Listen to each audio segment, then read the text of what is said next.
I think taking care of your skin and making a simple skincare routine is must in your early ages.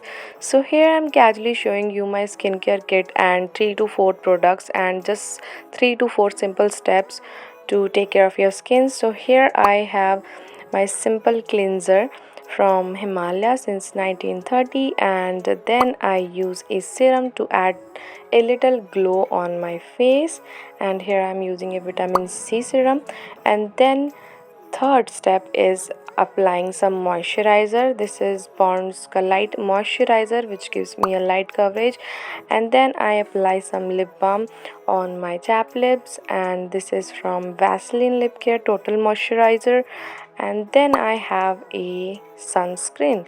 So yes, these all are things I have in my skincare kit. I think it's enough to carry 3 to 4 products and apply to 3 to 4 products on your face initially as a beginner.